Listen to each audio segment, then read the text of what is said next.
ఎందరో మహానుభావులు అందరికీ నాయక వందనములు. ఈరోజు మనము ఉపవాచకం నందు వృధా చేయం అనే ఒక చిన్న స్టోరీని చూద్దామండి.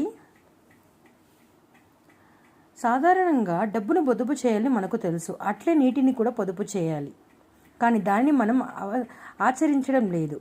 ఇక్కడ శైలజ, లక్ష్మి, రాధ ముగ్గురు మంది మిత్రులు ఉన్నారు. ఆ రోజు ఆదివారం శైలజ అన్నం తిని హడావిడిగా ఆటలాడుకోకి బయలుదేరింది. దారిలో ఆమె చూపు గోడపై అతికించింది. అక్కడ ఉన్న ఒక పెద్ద కాగితంపై పడింది. ఇంతలో శైలజ స్నేహితులను లక్ష్మి, రాధలు అటువైపుగా వచ్చారు. అంటే అక్కడ వాళ్ళు ముగ్గురు స్నేహితులు ఆటలాడుకున్నప్పుడు ఒక చిన్న కాగితం ముక్క అతికించారండి గోడలో. సో అది వీళ్ళు చూస్తున్నారు. అప్పుడు లక్ష్మి అడిగింది, ఏంటి శైలజ గోడ వైపు అలా చూస్తున్నావు? అదేం లేదు, గోడవైపు ఏదో కాగితం అతికించి ఉంటేను అందులో ఏమి రాస్తుందో అని చూస్తున్నాను అని చెప్పింది. ఆ కాగితాన్ని చదవడం ప్రారంభించారు. అది ఏంటంటే, విద్యుత్ వినియోగదారులకు విజ్ఞప్తి. విద్యుత్ అంటే ఏమి? కరెంట్. విద్యుత్ విలువ మీకు తెలుసు, దానిని ఎంత పొదుపుగా వాడుకుంటే అంత మంచిది. భవిష్యత్తు అంధకారం అవుతుందని చెప్పినారు. నేటి విద్యుత్ పొదుపు రేపటి జాతికి వెలుగు అని చెప్పినారు. ఓకే, సో విద్యుత్ పొదుపు చేయడానికి కొన్ని సూచనలు అక్కడ ఇచ్చినారు. ఇంట్లో ఉన్నప్పుడు పగటి వేళ విద్యుత్ దీపాలను వెలిగించకండి. తర్వాత ఏంటి? ఎల్ఈడి బల్బులను మాత్రమే వాడండి. మనం వాడుతున్నామా?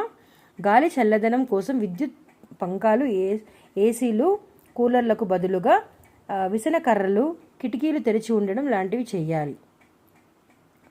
కానీ ఇప్పుడు ఈ సమ్మర్లో మన వల్ల అవుతుందండి? తప్పకుండా లేదు.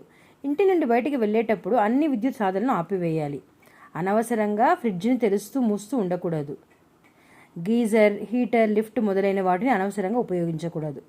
ఎలక్ట్రిక్ కుక్కర్, మైక్రోవేవ్ను బదులుగా గ్యాస్ పొయ్యిని వాడండి.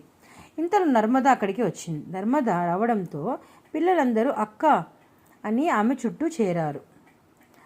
ఏమి మాట్లాడుకుంటున్నారమ్మా?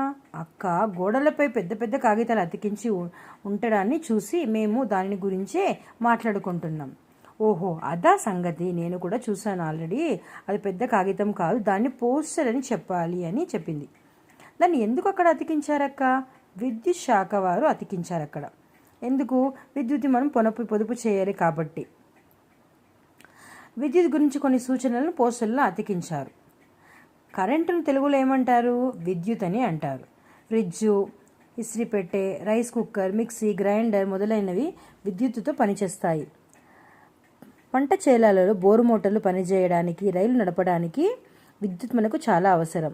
కాబట్టి విద్యుత్ లేనిదే ఏం పని జరగదని మాట్లాడుతున్నారు. ఇన్ని అవసరాలు ఉండగా విద్యుత్ రోజులు ఎక్కువ సార్లు నిలిపివేస్తుంటారు. అప్పుడప్పుడు కరెంట్ పోతుంది కదండి. జలాశయాలు నీరు అడుగంటడం, బొగ్గు నిల్వలు తగ్గిపోవడం, విద్యుత్తును తయారు చేయడానికి ఎక్కువ డబ్బు కావాలని ఉండటం చేత విద్యుత్తును ఉత్పత్తి చేయడం చాలా కష్టమైన పనిగా మారింది.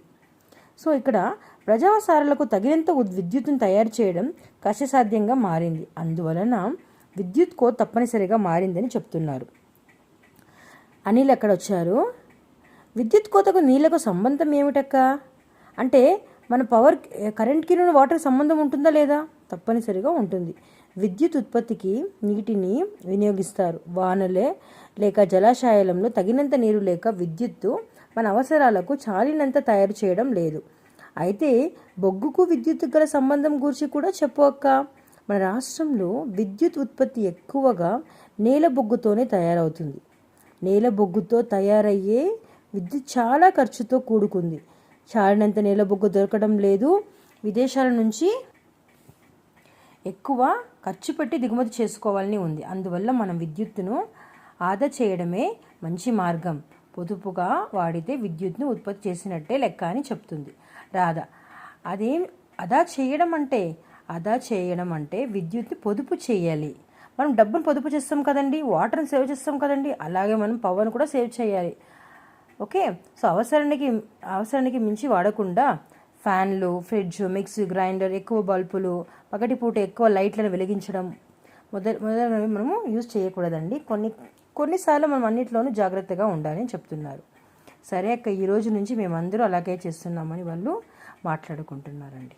మీకు ఈ స్టోరీ నచ్చితే లైక్ చేయండి, సబ్స్క్రైబ్ చేయండి, మరి మీ ఫ్రెండ్స్కి షేర్ చేయండి. Thank you.